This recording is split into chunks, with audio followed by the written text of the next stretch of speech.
What's going on, everybody? Welcome back to my YouTube channel. Look at this nice and beautiful question on the board that we're going to be solving. And the question says, solve for all values of k for which k dot k dot k plus k is equal to 10. Remember, in mathematics, dot also means times, which is multiplication, which means I can be able to multiply this first 3k. So k dot k dot k gives k cube plus k equal to 10. Our next step will be for us to split this 10. So we have k cube plus k.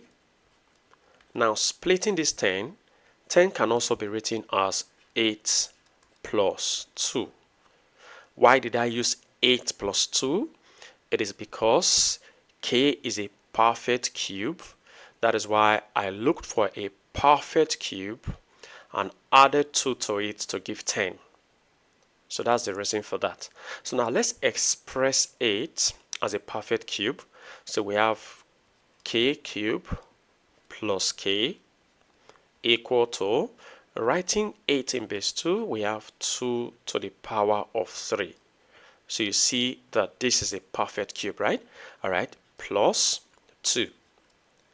Our next step will be for us to move what we have on the right hand side to the left hand side. So I have k cube. I'm going to be moving this 2 cube to the left, so it becomes minus 2 cube. I've already got plus k here, so plus k. And when I move plus 2 to the left, it becomes minus 2 equal to 0. Now, you see that we have difference of 2 cubes. And how do we express difference of 2 cubes? Difference of 2 cubes can be expressed as, for example, when I have a cube minus b cube, this can be written as a minus b times a squared plus ab plus b squared. So this is how to express difference of 2 cubes. Now let's express this like this. So this expression becomes k minus 2 times k squared plus 2k plus 2 squared. Good. So I've been able to express this difference of 2 cubes in its proper form. Now plus k minus 2 equal to 0. Now let's simplify what we have in this bracket. So we have k minus 2 times k squared plus 2k plus, now 2 squared is what? 4. Now plus k minus 2 equal to 0. Now take a look at what we have here. You notice that k minus 2 is common. We have it here and we also have it here. So let's factor out k minus 2. So k minus 2 factored out.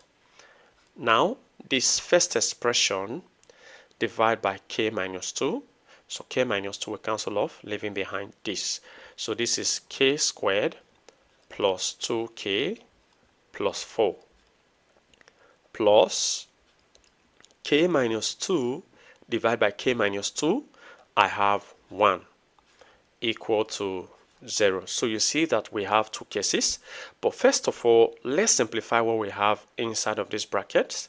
So we have k minus 2 times k squared plus 2k. Now 4 plus 1 is what? 5. That's it. Equal to 0. So we have 2 cases.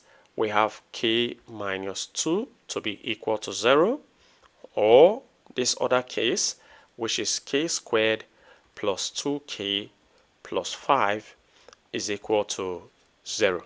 So let's solve these cases one after the other.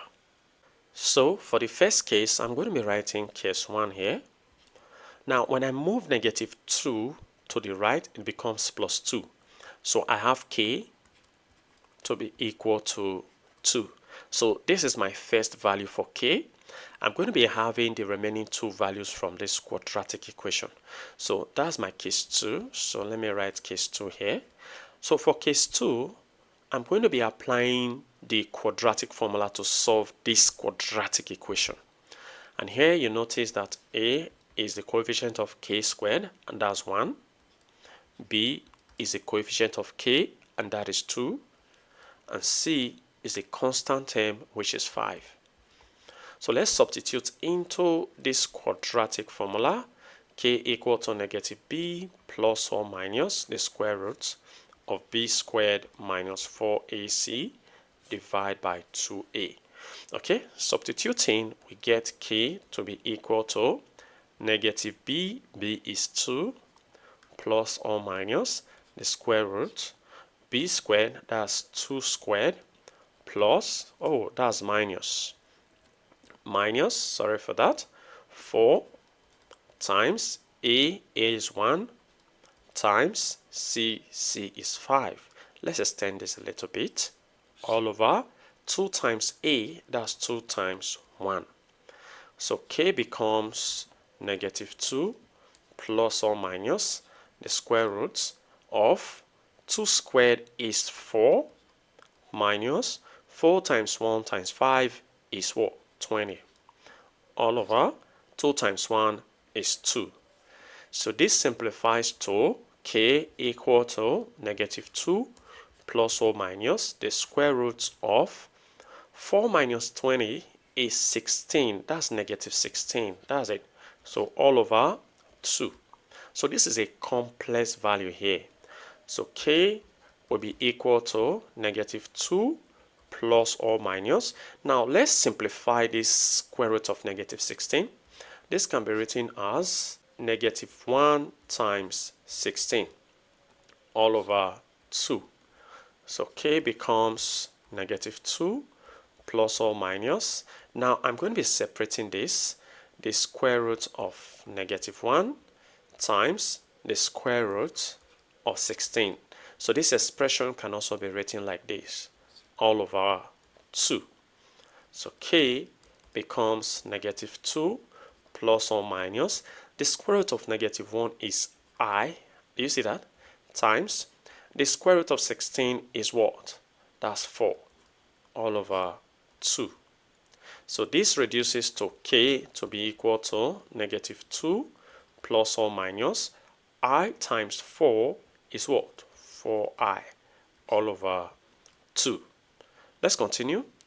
Alright, so let's go ahead and separate the plus and minus. So we have k to be equal to negative 2, starting with the plus 4i all over 2, or k will be equal to now the negative 2 minus 4i all over 2. Now you notice that in the numerator 2 is common, so I can easily bring out 2. So k becomes 2. Here becomes negative 1 plus 2i all over 2. The same thing happens here. K will be equal to, let me bring out 2. So I have negative 1, negative 2i. You see that? All over 2. So 2 can cancel off from here. The same thing happens here, leaving behind k to be negative 1 plus 2i. And here, k will be equal to negative 1, negative 2i. And there you have it. So we have 3 solutions for k. 1 real solution and 2 complex solutions. Well, feel free to share your ideas in the comment section below. And if you enjoyed this video and have learned something from this video, go ahead and give this video a thumbs up. Subscribe if you haven't. Turn on the notification bell so you don't miss my upcoming videos. And like I always say, until next time, take care.